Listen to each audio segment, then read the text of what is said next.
Discover the advantage of unlimited access to all the stories and resources from IBJ and Inside Indiana Business. From insights to inspiration, business leaders rely on the IBJ for all things Indiana business. Start your $1 a week trial now at ibj.com/trial offer.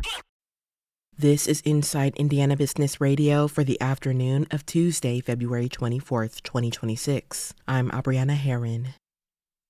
The Pantheon, a nonprofit co-working space and business accelerator in downtown Vincennes, cut the ribbon Tuesday on its new commercial kitchen space designed to support food entrepreneurs in Knox County. Officials say the commercial kitchen will allow food-based businesses to launch locally by providing access to an approved facility to legally prepare and package food products. Kimberly Foreman, Director of Programming and Development at the Pantheon, told Inside Indiana Business that the space addresses a critical barrier for culinary startups. To be able to offer that space to where people can test these ideas, without having to spend thousands of dollars on one night of kitchen rental. Foreman says their goal is to have 2 or 3 new businesses wanting to use the space within 6 months. Functional Devices Incorporated, a manufacturer of building automation and control components headquartered in the town of Sharpsville, is under new ownership. Private equity firm L Squared Capital Partners has acquired the Tipton County company. Financial terms of the deal were not disclosed. California-based health tech company ResMed plans to invest $30 million in a new distribution center in Greenwood, Governor Mike Braun's administration announced Tuesday. The 446,500 square foot facility will be located off Interstate 65. It's expected to begin operations next year and will distribute products that treat sleep apnea, chronic obstruction pulmonary disease, and other sleep and breathing related disorders, according to a press release from the Indiana Office of Commerce. The company anticipates hiring 100 employees for high-wage positions, but Tuesday's announcement did not specify a general salary range for those jobs. Inside Indiana Business Radio, on demand, is made possible by the following.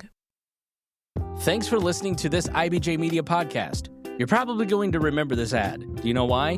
Podcast advertising works.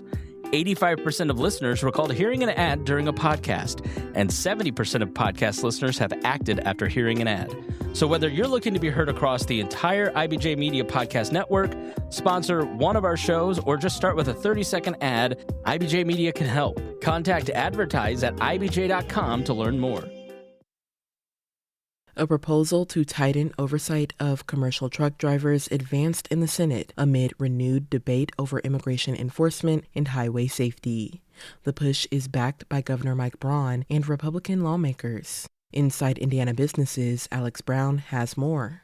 New language added to House Bill 1200 would require commercial drivers in Indiana to pass a skills exam in English. It would also require the Indiana Bureau of Motor Vehicles to revoke a non-domiciled commercial driver's license if federal officials provide credible information that the driver lacks legal immigration status. Supporters say the changes are aimed at preventing deadly crashes involving semi-trucks. Attorney General Todd Rokita says recent tragedies were caused by drivers who had no business operating commercial vehicles. In a statement, Governor Braun says Indiana must ensure its roads are safe as the crossroads of America. During the Senate debate, Democrats questioned the English language requirement. Indianapolis Senator Greg Taylor asked why the test must be given in English. Republican Senator Aaron Freeman, who introduced the amendment, says drivers need to be able to read road signs and understand law enforcement instructions, noting that highway signage is in English. Other amendments adopted Monday clarify penalties for trucking companies and add penalties for CDL training centers that violate eligibility rules.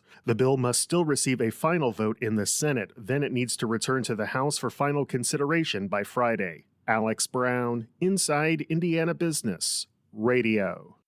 The River Heritage Conservancy is pausing an initiative to reduce the deer population at Origin Park in Clarksville after questions arose about the process. The Jeffersonville-based conservancy says it launched the culling effort after a site survey conducted by the Indiana Department of Natural Resources, and subsequent assessments indicated an overpopulation of deer. Decades of unchecked deer overpopulation, the conservancy says, have hindered forest regeneration, accelerated the spread of invasive species, increased deer-human conflicts, and elevated the risk of tick-borne diseases. The Conservancy says that it would review the effort with the Clarksville Town Council and address any outstanding questions before proceeding.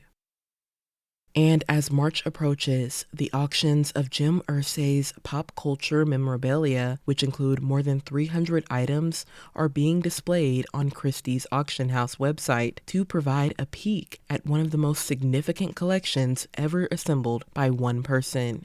During auctions next month in New York City, bidders will try to acquire instruments and personal items that were once owned by James Brown, Bob Dylan, members of the Beatles, Eric Clapton, Prince, Kurt Cobain, and other chart-topping icons. Natalie Furneaux is a staffer with Christie's who specializes in private and iconic collections. Jim kind of stands apart in terms of the breadth of his collection, the passion for his collection.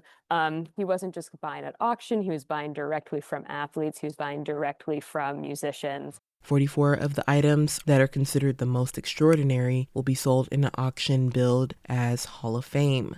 Collectively, the estimated value of those items is $22.4 million to $39.9 million, according to the auction house. I'm Abriana Herron for Inside Indiana Business Radio on demand. Off the Record with Indiana's 250 most influential business and community leaders is a podcast that peels back the curtain on Indiana's most respected leaders, one episode at a time. Go beyond the headlines and hear the stories of grit and innovation that shape these leaders. Do you want to know who's driving our state forward? This is a must listen. Subscribe and listen wherever you get your podcasts or at ibjpodcast.com. Do you want to know what really drives change in Indiana? You won't find it in sound bites, you'll find it in stories. Stories from CEOs, lawyers, coaches, entrepreneurs, and community advocates. That's the IBJ Media Podcast Network. Insightful, local, impactful. Find all of our shows by searching IBJ Media in your podcast app or visit ibjpodcast.com.